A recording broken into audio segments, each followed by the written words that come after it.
The following is a presentation of KBTC Profiles. There's so many things in our history that are not told. Over 125,000 people throughout the West Coast were incarcerated.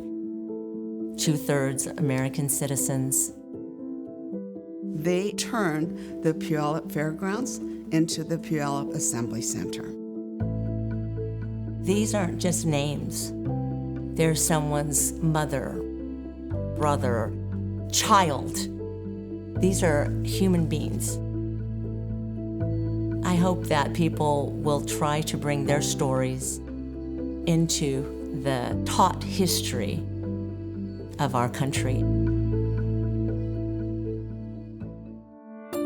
Japanese immigration to the United States begins in significant numbers in the late 19th and early 20th century.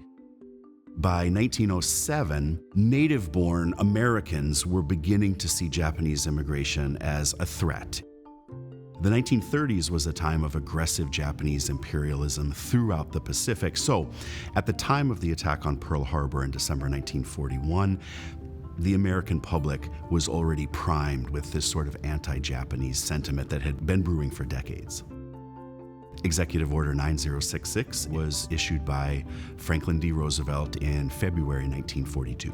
The Western Defense Command issued a number of orders under the authority of Roosevelt's executive order, requiring all persons of Japanese ancestry to self-report to authorities.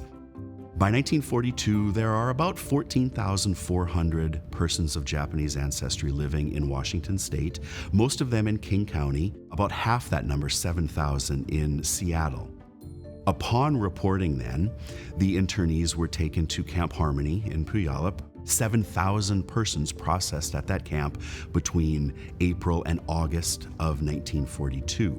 The instructions stated that they should bring clothing and bedding, toiletries, things like that, but it was limited to what they could carry on their person. Barracks were hastily constructed all over the fairgrounds.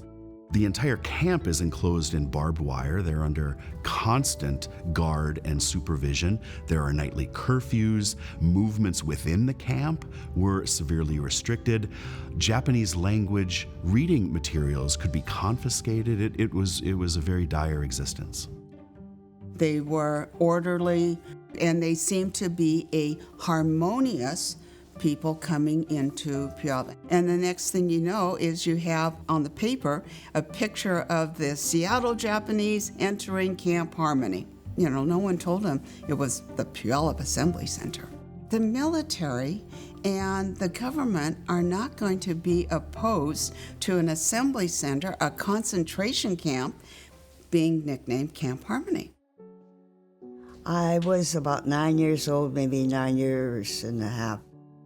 It was hot because it was June, July, August.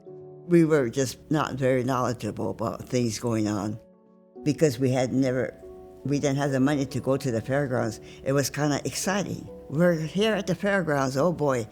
But then we went to our place and it turned out to be a horse stall. They had straws in the horse stall, so my dad made beds for us. And your bathroom, you had to walk ways down, and then you wait for the bell, and you had to walk and hurry up and walk and go to the mess hall.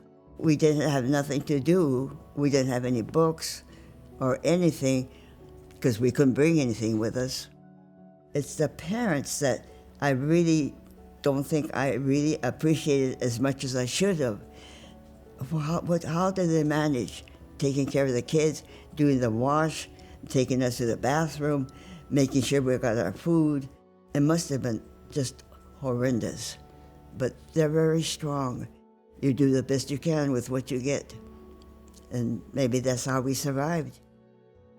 In the 1940s, there were a number of Japanese American citizens who challenged the executive order, the curfews, the relocations, and so forth. Korematsu, Hirabayashi, Yasui, all went to the Supreme Court, and the court, in those cases, ruled that the relocation, the internment, was constitutional in the name of military necessity, national security.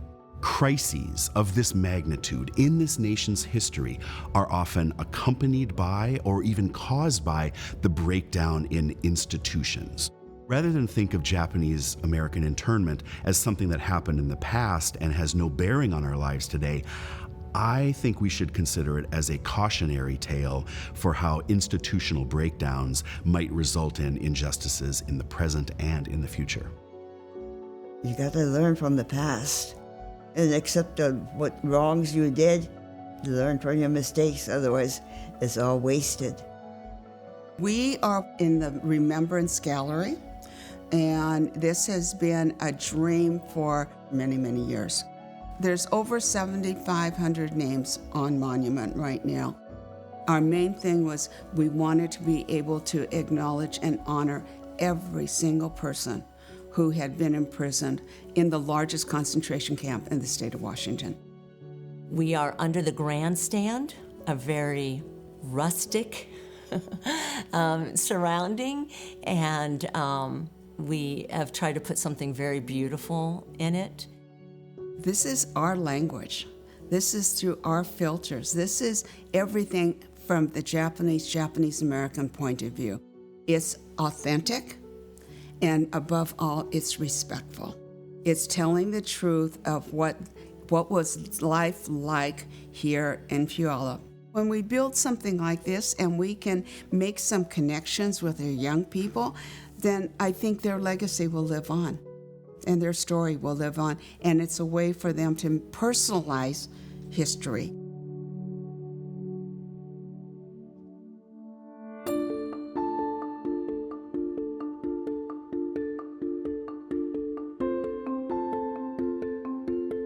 Funding for this edition of KBTC Profiles provided by the KBTC Association. KBTC Profiles are available at kbtc.org.